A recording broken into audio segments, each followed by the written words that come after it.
Assalamualaikum warahmatullahi wabarakatuh. Halo adik-adik, bagaimana kabarnya hari ini? Semoga sehat selalu ya. Dan jangan lupa tetap semangat belajar meskipun dalam keadaan pandemi seperti ini. Sebelum kita belajar pada hari ini, alangkah baiknya kita berdoa terlebih dahulu agar ilmu yang kita dapatkan bisa bermanfaat di kemudian hari. Nah, adik-adik, ada yang tahu tidak mengapa kita dapat merasakan sakit saat tangan kita dicubit? Ada yang tahu? Ternyata rasa sakit tersebut muncul karena kulit kita menerima rangsangan berupa cubitan. Rangsangan ini selanjutnya diubah oleh sel-sel saraf dalam kulit menjadi impuls. Tegangan pada tubuh berbeda dengan yang kita bayangkan, seperti listrik rumah tangga. Kelistrikan pada tubuh hanya berkaitan dengan komposisi ion yang terdapat dalam tubuh, bukan listrik yang mengalir seperti yang ada di rumah-rumah. Lalu, bagaimana sel saraf dapat menghantarkan impuls? Oleh karena itu, hari ini kita akan mempelajari tentang kelistrikan pada sel saraf manusia.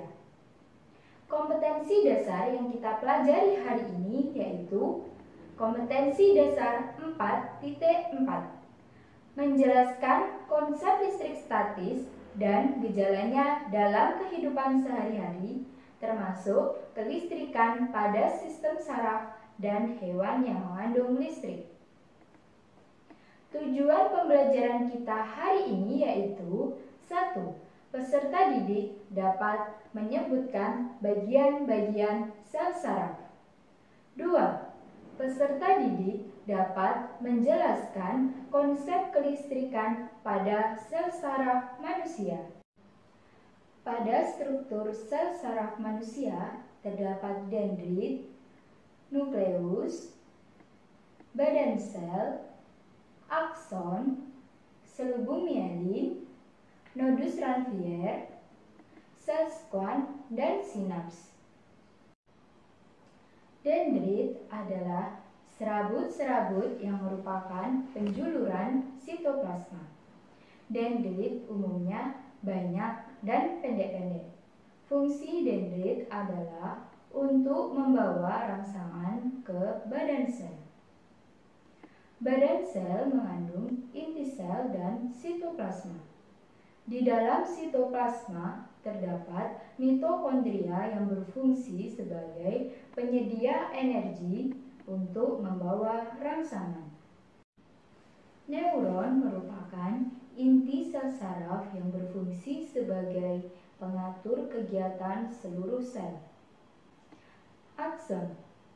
Akson atau neurit adalah serabut sel saraf panjang yang terlihat seperti penjuluran dari badan sel. Neurit mirip dengan dendrit, namun bedanya neurit hanya ada satu buah dan berukuran lebih besar daripada dendrit. Akson berperan dalam menghantarkan impuls dari badan sel menuju efektor seperti sel otot atau sel kelenjar.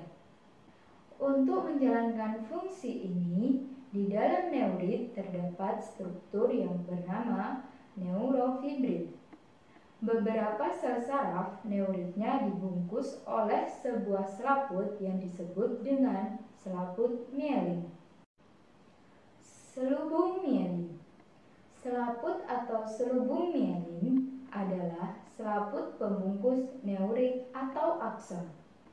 Selubung mielin tersusun dari lemak. Selaput mielin ini mempunyai segmen-segmen dan lekukan. Di antara dua segmen selubung mielin disebut dengan nodus Ranvier. Selaput mielin ini dikelilingi oleh sel yang bernama sel squamch. Fungsi dari bagian ini adalah untuk melindungi sel saraf dari kerusakan dan mencegah bocornya impuls, serta mempercepat hantaran impuls yang masuk. Nodus Ranvier. Nodus Ranvier adalah bagian pada neurit yang tidak terbungkus dengan selubung mielin. Sel squam. Sel squam bekerja dengan menghasilkan lemak dan membungkus neurit berkali-kali sampai terbentuknya selubung mielin. Fungsi sel squam sendiri yaitu mempercepat jalannya impuls, membantu menyediakan makanan untuk neurit, dan membantu regenerasi neurit. Dan yang terakhir yaitu sinaps. Sinaps adalah celah yang terdapat pada pertemuan satu neuron dengan neuron lainnya. Setiap sinapsis menyediakan koneksi antar neuron sehingga memungkinkan terjadinya pertukaran informasi antar neuron tersebut. Informasi ini ditukarkan dalam bentuk zat kimia yang disebut dengan neuron transmitter. Pada ujung neurit, setiap sel saraf terdapat sebuah kantong yang disebut dengan bulbus akson. Nah, kantong inilah yang akan menghasilkan neuron transmitter tadi. Nah, adik-adik, selanjutnya kita akan mempelajari tentang bagaimana sel saraf bisa menghantarkan impuls. Sel saraf dapat menghantarkan impuls karena terjadi pertukaran ion-ion di dalam dan di luar membran sel. Pertukaran ion tersebut tidak dapat terjadi begitu saja, tanpa adanya suatu rangsangan. Rangsangan yang cukup kuat dapat mengaktifkan pompa ion, sehingga menyebabkan terjadinya pertukaran ion. Saat sel saraf tidak menghantarkan impuls, muatan positif Na+ melingkupi bagian luar membran sel. Pada kondisi demikian, membran sel saraf bagian luar bermuatan listrik positif dan membran sel bagian dalam bermuatan listrik negatif atau Cl-. Saat neuron transmitter dilepaskan dari sel saraf yang lain, impuls atau rangsangan akan diteruskan ke sel saraf berikutnya. Neuron transmitter mengakibatkan muatan positif Na+ masuk ke dalam sel saraf berikutnya.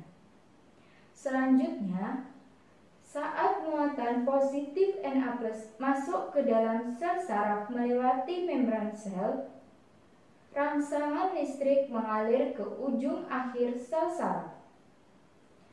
Saat rangsangan telah mencapai ujung sel saraf, neuron transmitter akan dilepaskan kembali menuju sel saraf lain atau sel saraf tujuan. Nah, adik-adik, seperti itulah mekanisme sel saraf dalam menghantarkan impuls. Jadi, kesimpulannya, mengapa kita bisa merasakan sakit saat dicubit? Karena adanya suatu rangsangan. Rangsangan yang cukup kuat dapat mengaktifkan pompa ion, sehingga menyebabkan terjadinya pertukaran ion. Pertukaran ion inilah yang menyebabkan sel saraf menghantarkan impuls ke otak kita, sehingga kita dapat merespon ketika adanya suatu rangsangan, seperti dicubit atau yang lainnya. Nah, adik-adik jangan lupa tetap semangat belajar ya. Dan terima kasih sudah mengikuti materi pembelajaran hari ini. Mohon maaf apabila ada salah kata. Sampai berjumpa lagi. Wassalamualaikum warahmatullahi wabarakatuh.